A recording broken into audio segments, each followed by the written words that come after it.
Hello friends, class 8 से अपना chapter start कर रहे हैं कंपेयरिंग क्वांटिटीज। आज हम इसकी एक्सरसाइज 8.3 के आपको क्वेश्चन करके दिखाएंगे। 8.3 एक्सरसाइज बेस्ड है सिंपल इंटरेस्ट, अमाउंट और कंपाउंड इंटरेस्ट पे। तो चलिए क्वेश्चंस को स्टार्ट करने से पहले इन तीनों चीजों के बारे में आपको बताता हूं कि सिंपल इंटरेस्ट कैसे निकाला जाता है, अमाउंट और कंपाउंड इंटरेस्ट, और इसमें कौन-कौन सी कंडीशन है। ठीक है, सबसे पहले सिंपल इंटरेस्ट की बात करें तो सिंपल एक डायरेक्ट फॉर्मूला है सिंपल इंटरेस्ट निकालने का। क्या? P into T into R upon 100। सो P क्या होता है? प्रिंसिपल। अब प्रिंसिपल क्या चीज है? प्रिंसिपल क्या है कि जो सम ऑफ अमाउंट आप जमा करोगे वही प्रिंसिपल होगा। T is the time period, कितने समय के लिए करोगे।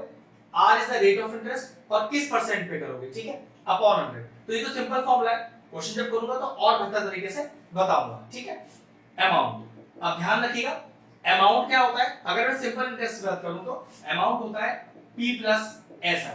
ठीक है, सिंपल सी बात। यहां तो सिंपल इंटरेस्ट और अमाउंट इजी से टॉपिक था। अब चलिए कंपाउंड इंटरेस्ट, उसके लिए मैं आपको डायरेक्ट फॉर्मूला नहीं बताऊंगा। कंपाउंड इंटरेस्ट निकालने से पहले आपको अमाउंट निकालना सिखाऊंगा। ठीक है, अमाउंट का फॉर्मूला होता है P 1 प्लस R अपॉन 100 की होल पावर n, और फिर मैं आपको CI का फॉर्मूला बताऊंगा A माइनस T। मतलब जब भी कंपाउंड इंटरेस्ट निकालना हो तो पहले आप क्या निकालो, पहले आप अमाउंट निकालो। ठीक है, ये सारी चीज वही है, प्रिंसिपल, रेट ऑफ इंटरेस्ट, और ये देखो n। जबकि टाइम तो t होता है, तो मैं आपको बताऊंगा कि t को n क्यों लिखा गया है, इसका रीजन है यहाँ पर। ठीक है, जैसे मान लीजिए आपने अमाउंट निकाल दिया, फिर CI कैसे निकलेगा, अमाउंट में से प्रिंसिपल माइनस कर दीजिए, आपका CI आ जाएगा। अब सबसे इंपॉर्टेंट नियम ये कि आप टाइम को यहाँ पर n क्यों डिनोट कर रहे हो। तो यहाँ पर तीन अलग अलग केस है, वो तीनों केस हमारे एक्सरसाइज के अंदर है, ध्यान से सुनते हैं।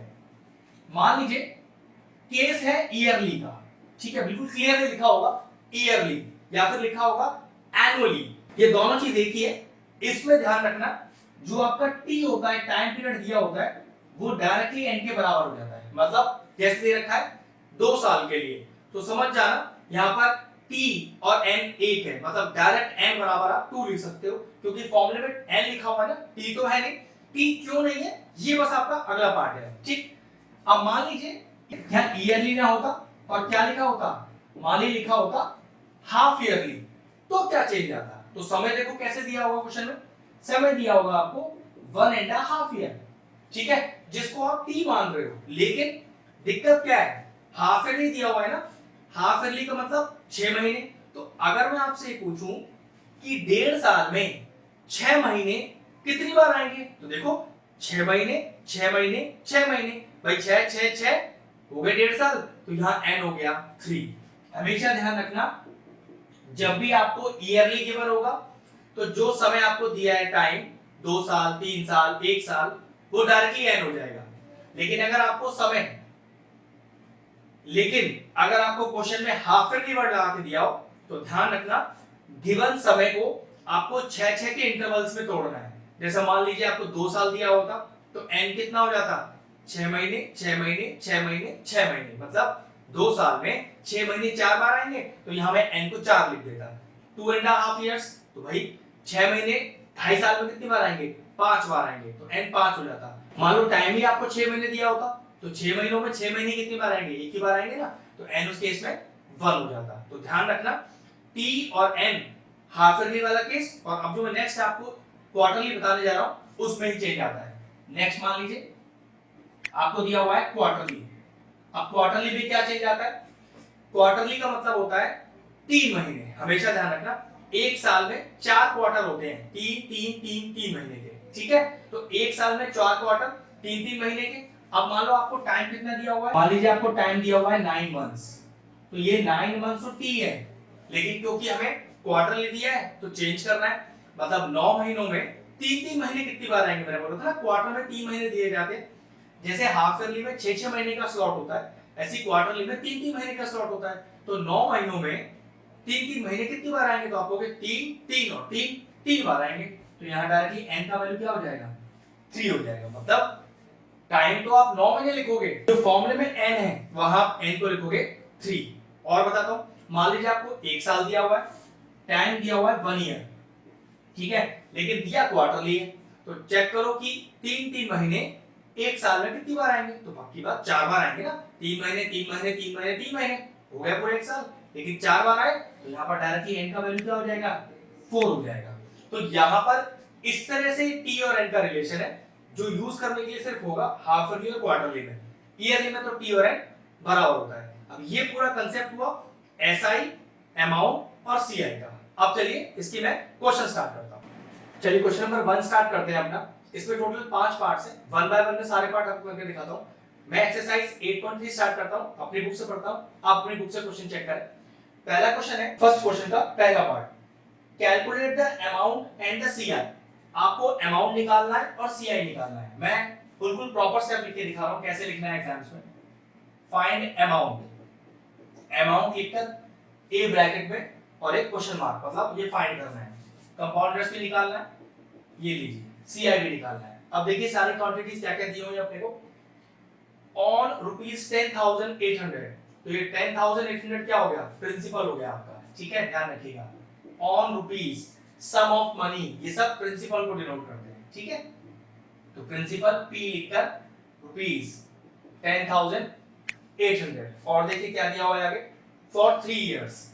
अभी तो आपको टाइम को T ही डिनोट करना है, ठीक है, लेकिन ये n कब बनेगा? अब ये t का वैल्यू n में कितना होगा ये आपको मैं क्वेश्चन करते समय बताऊंगा, ठीक है। आगे देखते हैं। एट 12 1/2% रेट ऑफ इंटरेस्ट दिया हुआ है, 12 1/2%। इसको सही से ना प्रॉपर फ्रैक्शन कर लीजिए। तो 2 12 जा 24 प्लस 1 25/2, तो 25/2% आ गया, ठीक है। और क्या दिया है? Per annum compounded annually. मैंने आपको शुरू में बताया ना, एनुअली, हाफ ईयरली और क्वार्टरली, 3 केस होते हैं। एनुअली का मतलब T और N बराबर होने चाहिए। तो T 3 है ना, पक्की बात है, यहाँ पर N भी आपका डायरेक्टली क्या हो जाएगा? 3 हो जाएगा, ठीक है। यहाँ तो कोई लॉजिक ही नहीं है। परेशानी आपको तब आएगी जब आपको हाफ ईयरली या क्वार्टरली दिया होगा, ठीक। चलिए सारी क्वांटिटीज अपने पास है, अमाउंट निकालते हैं। क्या बताया था मैंने फॉर्मूला अमाउंट का? P 1 प्लस R/100 की होल पावर 10, सारे वैल्यूज पुट करते हैं। तो amount is equal to P 10,800 plus 1 plus R is 25/2 upon 100, ये लीजिए अपॉन 100 की होल पावर n कितना है? 3। फिर समझ लीजिए ईयरली दिया है ना, तो T और n बराबर होगा, ठीक है। सॉल्व करते हैं।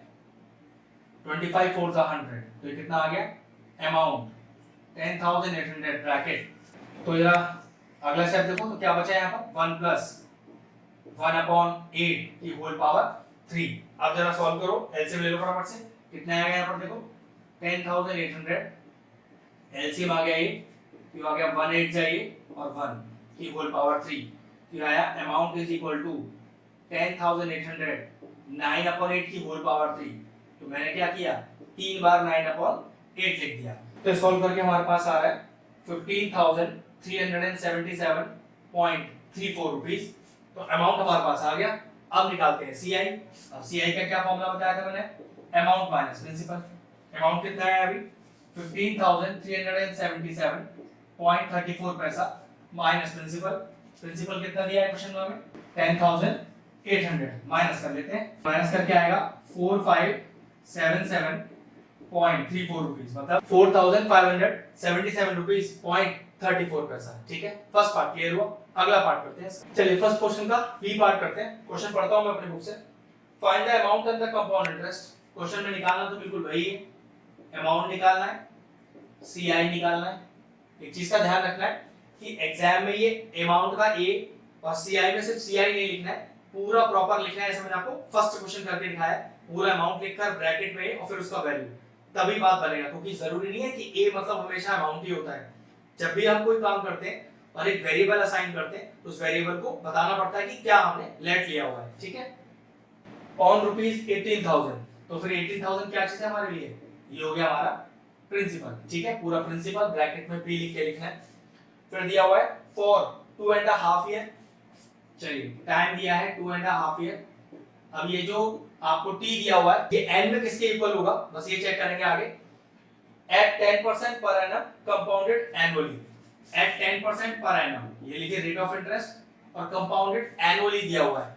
ध्यान रखिएगा कि अगर आपको क्वेश्चन में एनुअली दिया हुआ है तो ये जो टाइम पीरियड है ये 2.5, 1.5, 3.5 नहीं हो सकता, क्योंकि एनुअली का मतलब है आप सिर्फ इस 2 को ही एनुअली की तरह सॉल्व कर सकते हो। तो क्वेश्चन अराइज होता है कि सर फिर इस हाफ का क्या करना है, तो हाफ के लिए आपको हाफ ईयरली वाला केस लगाना है। सब फिर समझ लो, अगर आपको हाफ ईयरली दिया हुआ है तो देखो कोई दिक्कत ही नहीं थी, मैं कहता कि भाई हाफ ईयरली में 6 महीने होते हैं ना, तो 2.5 साल में 6 महीने कितनी बार आएंगे, आप कहोगे सर 5 बार आएंगे, तो डायरेक्टली n 5 लिख देता। लेकिन दिक्कत है क्वेश्चन में टाइम 2.5 दिया है लेकिन आपको सॉल्व एनुअली की तरह करना है, तो ध्यान रखना सिर्फ ये 2 एनुअली की तरह सॉल्व होगा। हाफ जो पार्ट रह गया इसका ये हाफ ईयरली की तरह सॉल्व होगा। 1/2 है ना, तो 1/2 इज हाफ ईयर, तो पार्ट 2 वाला ईयरली की तरह और 1/2 हाफ ईयरली की तरह। बस यही इस क्वेश्चन का ट्विस्ट है। अभी चेंजेस और क्या क्या आएंगे वो भी करके दिखाऊंगा, ठीक है। देखो जरा, एक कॉलम बना लीजिए, यहां लिखिए ईयरली, यहां लिखिए हाफ ईयरली, और क्या क्या चेंजेस आएंगे ये आपको पता होना चाहिए। ईयरली में प्रिंसिपल में कोई फर्क नहीं पड़ता, वो यहां पर भी 18,000 और यहां पर आपको लिखने की जरूरत नहीं है, फॉर्मूला जब मैं लिखूंगा तो आपको क्लियर हो जाएगा कि प्रिंसिपल एक ही बार लिखा जाता है, ठीक है। अब टाइम पीरियड, अब जरा ध्यान से देखना, ईयरली के लिए 2 हो जाएगा, हाफ ईयरली कीजिएगा आधा हो जाएगा। अब देखो ना 2.5, तो हाफ वाला पार्ट हाफ ईयरली की तरह ही सॉल्व होगा, लेकिन हम क्वेश्चन में तो कभी टी यूज करते नहीं, एन यूज करते हैं। तो देखो मैंने क्या बोला था, ईयरली में एन और टी तो बराबर ही होता है, क्लियर हो गया। लेकिन यहाँ एन क्या होगा, तो एन होगा क्या, हाफ ईयरली मतलब 6 महीने, आपको कितना समय दिया हुआ है, आधा साल, तो आधा साल मतलब 6 महीने तो हुए। तो मैं अगर कहूं कि 6 महीने में 6 महीने कितनी बार आएंगे, तो आप जवाब दोगे सर एक ही बार आएंगे, तो यहां पर एन हो जाएगा आपका 1।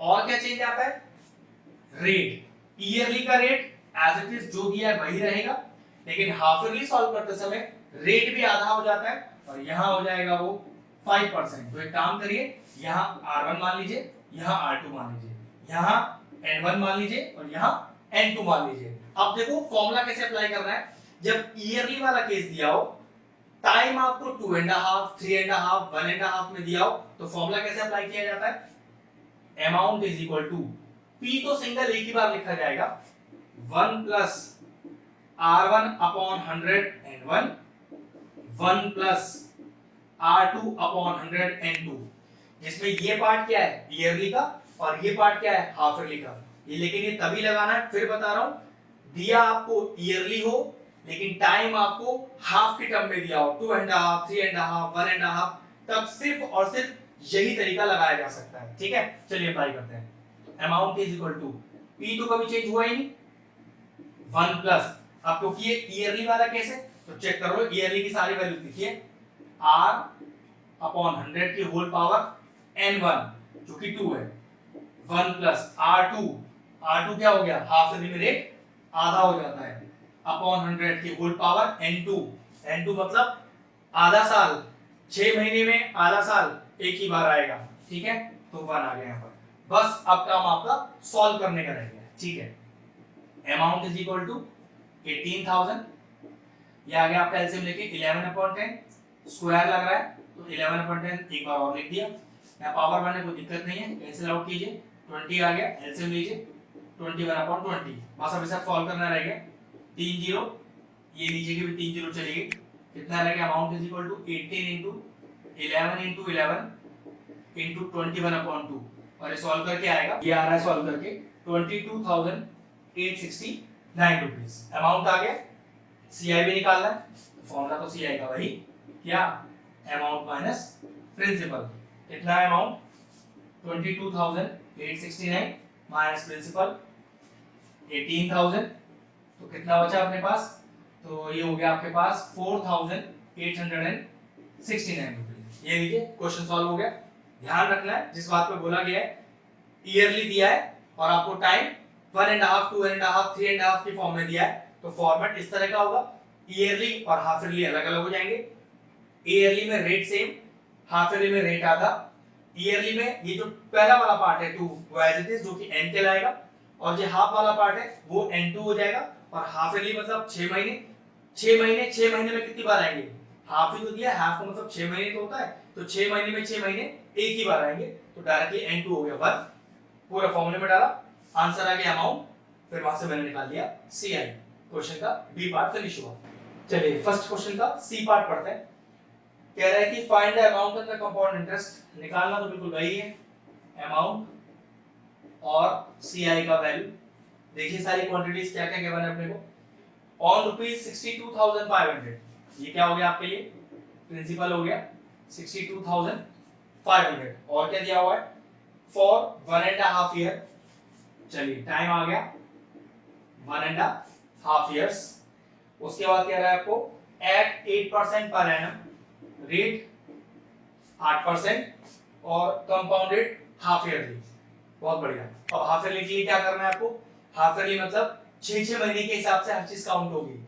तो टाइम कितना दिया आपको, 1.5 साल, 1.5, तो 1.5 में 6 महीने कितनी बार आएंगे, जवाब है 3 बार। तो डायरेक्टली n का वैल्यू कितना हो गया, 3, और रेट कैसा हो जाएगा, आधा हो जाएगा, 8% दिया है, यह कितना हो जाएगा 8/2 इज इक्वल टू 4, और लिख देंगे हाफ ईयरली सॉल्व कर रहे हैं इसलिए ऐसा किया गया।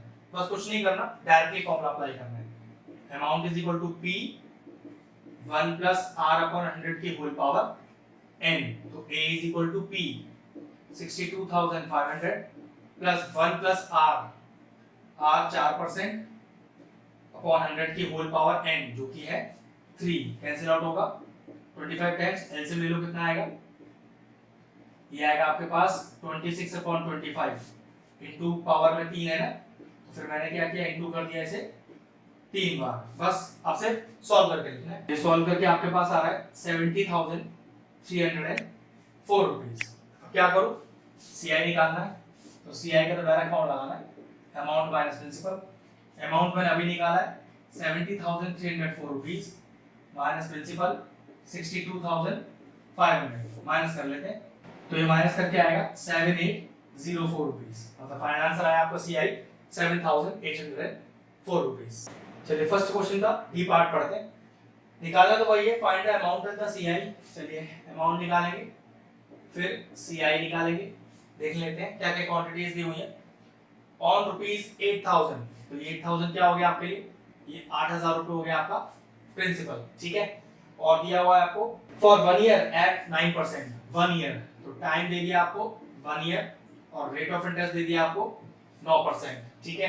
कंपाउंडेड हाफ ईयरली, बिल्कुल सेम क्वेश्चन सी वाला है ये, ठीक है। अब मैं आपको चेंजेस बताता हूं हाफ ईयरली में कैसे करने हैं, तो चेक करो। हाफ ईयरली का मतलब 6 महीने, टाइम कितना दिया है 1 साल, तो 1 साल में 6 महीने कितनी बार आएंगे, जवाब है 2 बार आएंगे, तो n का वैल्यू कितना हो गया 2। अब रेट को भी तो आधा करना है, करो आधा, 9/2%, ब्रैकेट में लिख देते हैं कि हाफ ईयरली सॉल्व कर रहे हैं, ठीक है। और सब क्या करना है, अमाउंट का फॉर्मूला P 1 प्लस R/100 की होल पावर n, तो A is equal to P 1 plus R, जो कि है 9/2 अपॉन 100, ये लीजिए अपॉन 100 की होल पावर n, जो कि है 2, डाल दिया, कितना आ गया, अमाउंट इज इक्वल टू 8,000।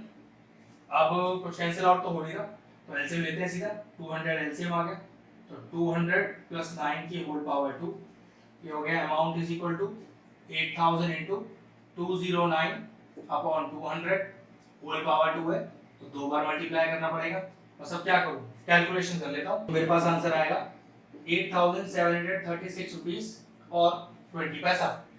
अब अमाउंट आ गया, क्या निकालना रह गया, कंपाउंड इंटरेस्ट रह गया, फॉर्मूला A माइनस B। ये अभी निकाला है 8,736 रुपीस 20 पैसा माइनस प्रिंसिपल, जो कि है 8,000। बस अब माइनस कर लो, कितना आ गया 736 रुपीस और 20 पैसा। ये लीजिए, बहुत सिंपल सा क्वेश्चन था, क्लियर हो। अब जो क्वेश्चन का जो ई पार्ट है वो बिल्कुल डी पार्ट जैसे सेम है, कोई ट्विस्ट और कोई चेंज नहीं है, तो वो पार्ट आप खुद कर लीजिएगा। कंप्लीट हुआ हमारा क्वेश्चन नंबर 1।